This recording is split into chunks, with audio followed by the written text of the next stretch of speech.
Good evening, everyone. Auspicious greetings to all of you. Welcome back to our Dharma with streaming. Last week, we talked about knowing the Buddha in a different perspective. By knowing the Buddha, we will understand about the teacher that taught us what he experienced. And through this understanding, then we will start our path of learning the Dharma. So tonight, I'm going to share with all of you the steps in learning the Dharma. And first thing that we have to think of is that why do we want to learn the Dharma? Anything related to us? What is the objective of learning the Dharma? And when you have a little bit of the answer that you asked just now, then you will start to do your reading and attending the class. So we always start with learning through reading, to listening, and also to instruction. For example, in the meditation hall. So how do we learn the Dharma? Perhaps first we might need to ask ourselves, what attitude should we have when we learn the Dharma? Are we coming in with a simple mind? I just want to learn the Dharma that can benefit in my life. Or are we coming in to challenge that the Dharma is not something that you acceptable? Or you are coming in without knowing why you want to know the Dharma? Because all this intention with you will lead to how you learn the teachings. So ask yourself, when you come in to study, to read, to listen to the teachings, what is your mindset? What are you thinking? Are you listening with a simple mind? Or are you keep judging what you are listening? In my first class, I mentioned about if you come in with a cup with full of water, I won't be able to pour anything in that cup. And if you do not want to throw away or put aside the water and empty your cup and let me put some water in or juice in, then probably you are not ready to listen to the teachings. So when we do listening, the first thing is that I come with the attitude whereby I want to learn something. So let me put aside my own thinking, my own judgment by the side first. And then at this point of time, I have a very simple mind that I just listen. It's just like a sponge. You have to squeeze out the water. Then the sponge is able to accept water in. So this is very important. Again, a lot of people start with readings. They read all kinds of books related to the teachings from the Buddha. But through this reading, how much do you really understand? How much of the wordings in there that you did not apply any judgment in it? How much that you regard this teaching as a practice or just a knowledge? Some people learn or read the books basically is for knowledge purpose. That's the reason why somebody asked me is that, Venerable, I've been reading a lot of books related to the Dharma and what the Buddha taught us. But why, when I face with challenge, I can't get out from this challenge? I suffer a lot. I have a lot of defilement. Why can't the Dharma help me? Actually, it's not the Dharma did not help you. As you did not take the Dharma become a tools to help you. So knowledge is knowledge. Practice is practice. Of course, it's the best way is that knowledge and practice put together. So again, are you reading with a very simple mind that I read it, I absorb it? Or are you reading as because of the knowledge purpose? I just want to know something. And some people even, they read it and then they went out to show off to other people. They went out to challenge other teachers. They ask a lot of questions. It's not to help them in their life. They ask a lot of questions. It's because they want to show how much they know. So of course, the defilement will be always with this person. And the next thing is that, are we really listening or are we thinking of other things? Let me ask you a question. At this point of time, you are listening to me talking. Are you really listening? Or at this time, while your ear is with me, but your mind is not with me. Your mind is thinking of other things. So again, this cup of water is still quite full. It seems like I pour away a little bit, but with a lot of personal judgment. Then how can you receive the teachings? That's the reason why in the Dharma, the Buddha always says, listen, listen with your mind, with your simple mind. With a simple mind, we are able to absorb as much things as possible. When we absorb it, then it will be the time that we need to digest it. So the first thing in learning the Dharma is to absorb. Whether you read it, you listen to it, you receive the instruction, at this point of time, don't think first. Just try your best to absorb as much as possible. It might not be something that you agree to. It might not be something that you think that is correct. But don't think of this first. Just listen. When you listen it, another thing is how much can you remember?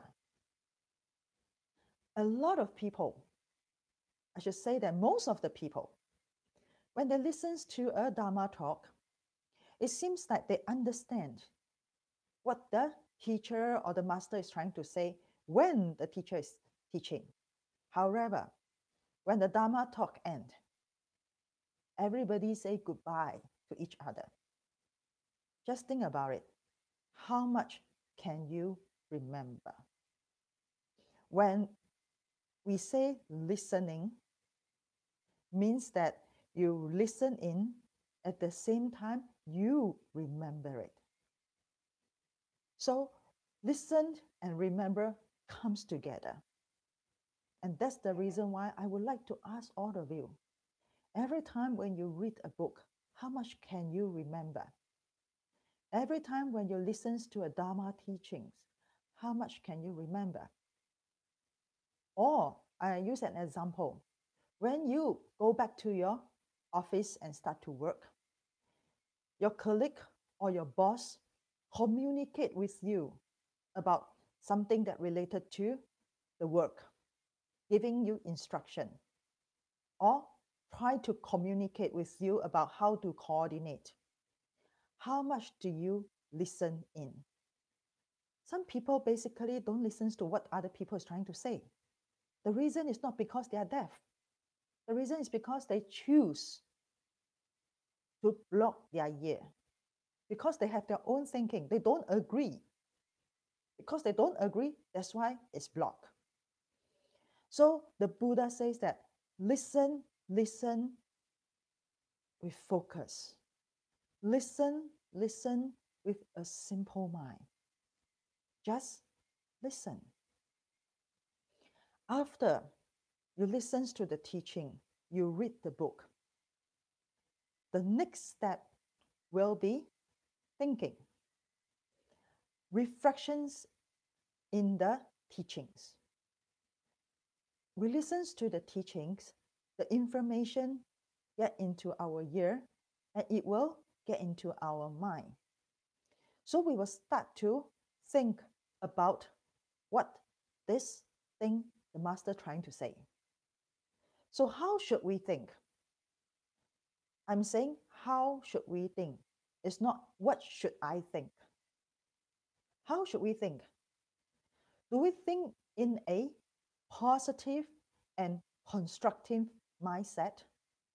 Which means that we receive this information and then we start to digest it in a positive and constructive mindset.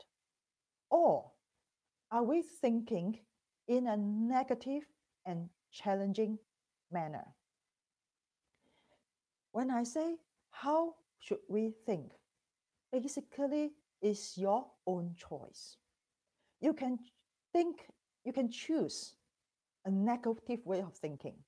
You can also choose a positive way of thinking. The most important thing is that what benefit you more. If you think that you think negatively, you will be happy, you will feel joy, peace, at ease, then you can choose negatively. If you choose the positive way of thinking, and this brings you joy, peaceful, at ease, then you choose the positive way. If you choose to think the teaching in a constructive manner, which means that how can this Dharma help me and others? It's a win-win situation. But if you choose to think in a challenging manner, which means that you're trying ways to try to challenge the master, try to against this teaching. If we come in the mind of challenge when we start to learn something, basically we won't be able to receive any information because we already block everything. We just want to tell people how I think, how I feel. So this is something which is very important, is that at the point that we start to digest the food, we want to ask ourselves, how do we want to digest this food? A lot of people, when they are eating, they are not eating with a happy mind. They're not happy. So do you think that the things that get into the stomach will be happy? Will be something tasty and benefit? But some people, whatever they eat, they enjoy it. They enjoy everything that they receive. So with this joyful mind, anything that get into this person's stomach, it will be with the joy spirit. The same thing as thinking. We have to start to decide what type of mindset should I have before I start to digest the teachings. And ask ourselves again, are we upholding right thoughts and right view? When we listen to a teaching, are we thinking in the rightful way? It's just that you go to the university, you attend a chemistry class, your teacher teach something. Basically, it's a information that give it to you that you have to learn it in order to get this knowledge, pass the exam, and find a job. So will you challenge what this teacher is teaching? You might have question whereby you don't understand, but you won't challenge. You won't try to defeat your teacher. So this right thoughts and right view is very important, because when we have a right thought and right view, we will basically reflect in a positive and constructive mindset. And the information come to us, we will only think of how can this information help me and others? Can my life get better when I receive this information? So, right thoughts, right view, which are two of the Eightfold Path, and also the first two Eightfold Path. So, think about it. Are we upholding this rightful thoughts and view when we are listening? And when I digest it, when I'm thinking about it, am I in the positive, right, and constructive mindset? And next, while we are meditating, what are we thinking? A lot of people came to me and asked me about meditation. They always ask this question, Venerable, I try to do meditation, but I can't sit down there because all the thoughts keep coming out. I can't stop myself from thinking. And some people say that, Venerable, I try to do meditation sitting there, but I don't know what I'm doing, just sitting there. What's the point of just sitting there? And some people come to me say that, Venerable, I can't sit there. I feel so frustrating, impatient. When I'm just sitting there, don't know doing what and don't know doing what thing. So let me share with you about what is called meditation. Basically, before we start to learn or to get into meditation, it is important for us to try to relax our body and try to calm down our mind. Some people will say that empty your mind. So don't start with just sitting. Start with a simple exercise. Stretch your hands, stretch your muscles, and keep telling yourself is that your body from the head to the toe need to relax, has to relax. Because we have been working very hard the whole day. We should take care of our body. We should say thank you to our body. Let the body rest. So do some stretching. When you finish the stretching, the next thing is that you sit down. If you can't half fold your legs, you can just put your both legs flat on the ground and then relax. At this point of time, you just sit. But definitely, most of the people, most of us, when we start to sit down and relax, then two things will happen.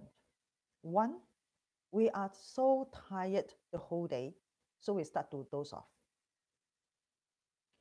Or we sit there and our mind is not it's not sitting. The mind is running here and there, which we call it the monkey mind. So the thoughts will keep coming out and coming out and coming out. And people don't know what to do. It's not easy to throw away the thoughts. It's not easy. But we have to train ourselves to let the thoughts come. You see the thinking, this thought coming in, and you tell yourself is that, oh, I have this thought coming out, and see the thoughts disappear. And then another thoughts comes out. You let the thoughts comes out, and you say that, oh, this thoughts comes out, and then it will disappear. So when you do this exercise again and again and again, you realize that you start to calm down, and the thoughts will get slower and slower and lesser and lesser. And slowly you will get to a point whereby it seems like no thoughts comes out. Your mind seems like empty, not thinking of anything. And that is the time that you start to do the reflection, thinking, which I call it communicating with yourself. But communicating about what? Communicating about the Dharma. when we learn something, for example, the Buddha taught us the Four Noble Truths. The first noble truth is suffering. And the first suffering is birth, suffering of birth. Then, when you listen to this information, you have to think about it is that, no, when a house have a baby, everybody celebrate. Do you see anyone have a healthy baby, they start to cry? No. Everybody celebrate, very happy when there's a newborn baby. But why the Buddha said that birth is a suffering? Why birth is a suffering? Who suffer? The baby, the parents, or the people around the baby? So these questions were raised up, and you start to think about it is that when the baby get born out, do you ever see a baby that born out start to smile and laugh and seems very happy? I can say that most of the baby that came out, they start to cry. When they don't cry, the nurse or the doctor will hit them, beat them, and make sure they cry, because then they can breathe. So why the baby, when they are born, they start to cry? So this is something that we have to think about it. And when we have this new life, in this new life, entire life, will he just live a life of happiness? No suffering at all? So again, these other questions will come out. So when we are doing meditation, we start to reflect on the teachings and think about how we experience in our life that related to these teachings. And then when you have a question, then this question will be something that you would like to clarify, or you would like to ask the teacher that you don't understand. So this question at this point of time, after thinking or in between thinking, will be different from the questions when you immediately receive and you ask a question, because you have not digested yet. So after the thinking or reflection, the next thing is to apply it in your daily life, which we call it a practice. If we don't practice it, then what is the point of learning the Dharma? Why do we do meditation? Why do we spend the time here, sitting here to listen to the teachings? And also, did we apply what we hear, read, and learn in our daily life? The Dharma is supposed to be part of our life. As according to the Buddha, Dharma is always around us, and we are also part of the Dharma. So, if we don't apply the Dharma in our daily life, basically, we won't be able to liberate out from the birth and death, and from suffering, and reduce defilement. So, when you listen to this teaching, when you think about it, then the next thing is that when I go back to my home, interact with my family members, when I go back to my workplace, I interact with my colleague and boss or staff, can I apply what I learn and digest and become a nutrition that I use in my life? So when we face challenge, did we immediately think of the Dharma? Most of the people, when they feel any challenge that come to them, for example, somebody says something bad, immediately the angers comes out. Unhappiness, angry comes out. and we can't control ourselves. We don't know what to do at that time, but just have this anger and unhappiness completely fill into our body and mind. And because we did not apply the Dharma, we have this anger and unhappiness control us day after day, week after weeks, months after months. And let me ask you something. Who suffer most? The person that says something that you don't happy suffer, or you yourself suffer most? Again, I always give this example. Somebody make you sad. You feel very sad. And we don't know how to apply the Dharma with us. So this sadness will continue every minute, every second, days, weeks, months, and somebody even years, and ends up having what? Depression. Because we did not use the Dharma in our life. So thing about it is that when I receive the information from the teacher or the information from the Buddha, when I face with anything in my life, can I immediately think of the Dharma on the spot and resolve everything? Or will we just stuck ourselves in the attachment and suffering? This is something that, again, is the choice of life.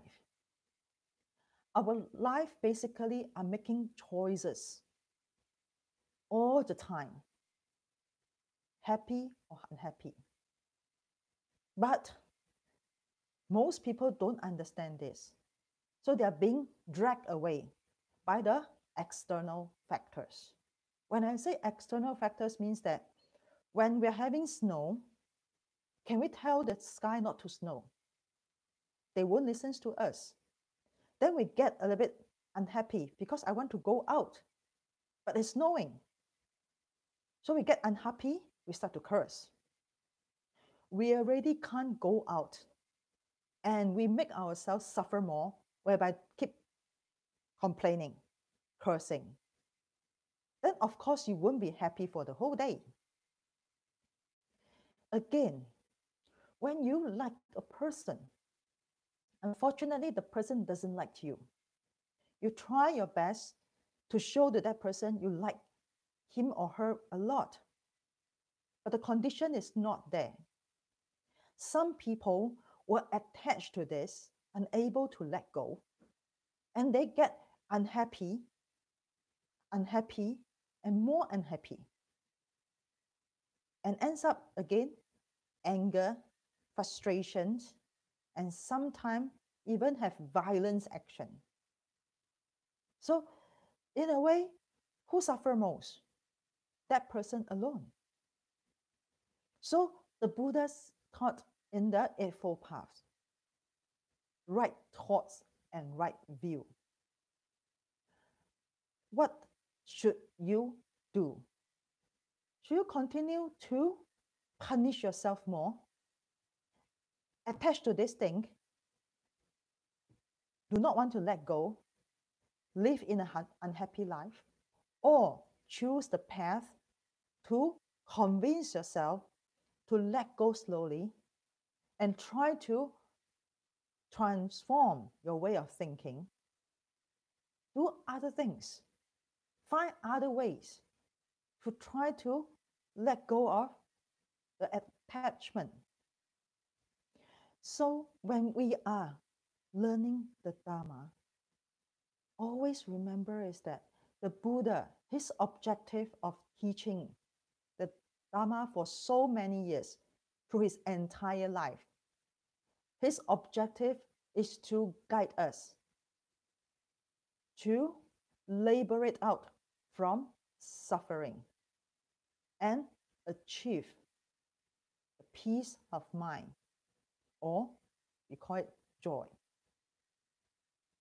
I hope that when we learn the Dharma, we have to have this preparation before we start the teachings. What type of mentality should we have when we are listening to the teaching? Are we completely empty out our cup? Or we have a full cup that refuse to let anyone pour in anything? And when we listen to the teaching and accept everything, when we are doing the reflections from the teachings, what are we thinking? Are we thinking in a positive way and constructive way, or a negative and challenging manner? Are we upholding right thoughts and right view? Or we are thinking in another way, challenging or negative or judging? If we do all this judging and negative way, what is good to do with you? What is the point of learning the Dharma if we think in a judging and negative way? And when we are doing meditation, are we thinking about the teachings in the Dharma?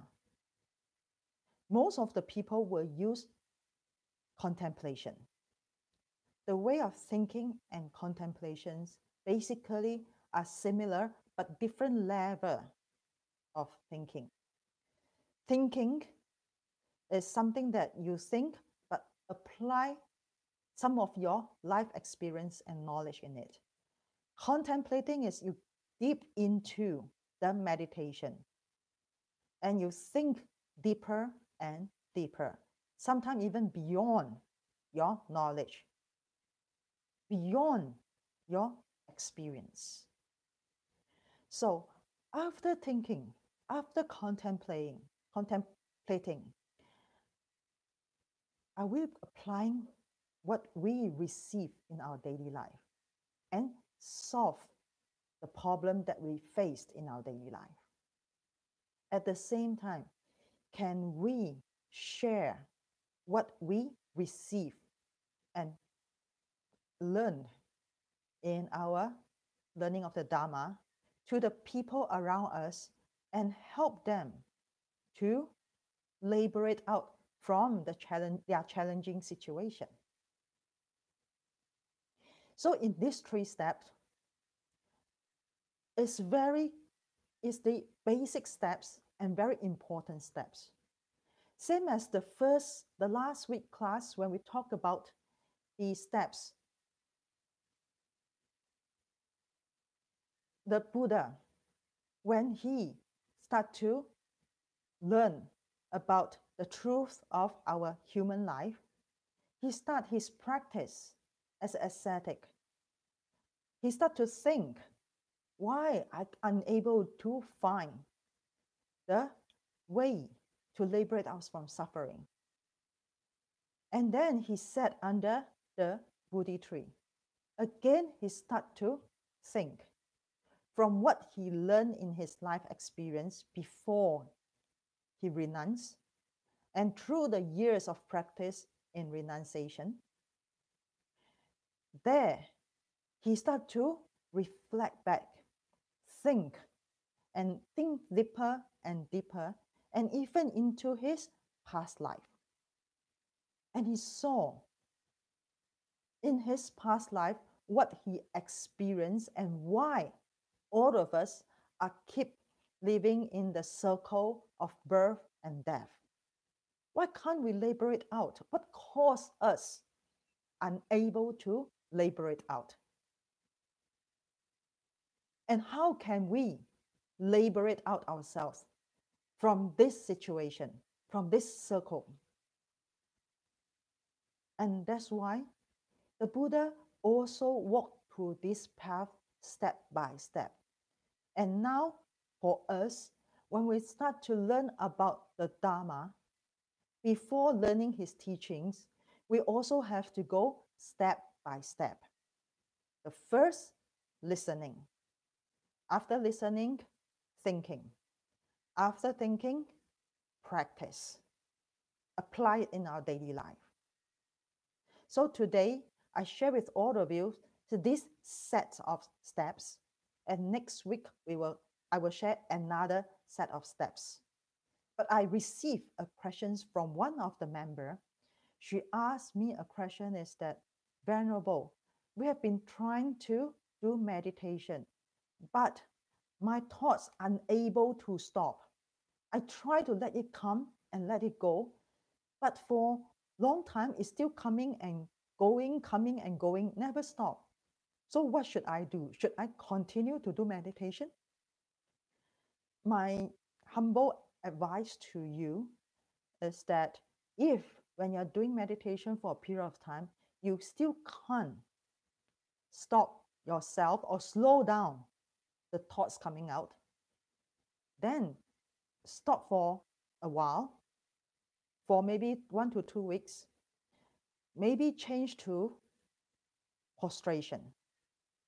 If you have a Buddha in your house or a Bodhisattva in your house, then you take a cushion and you can do every day maybe 50 prostrations, 108 prostration.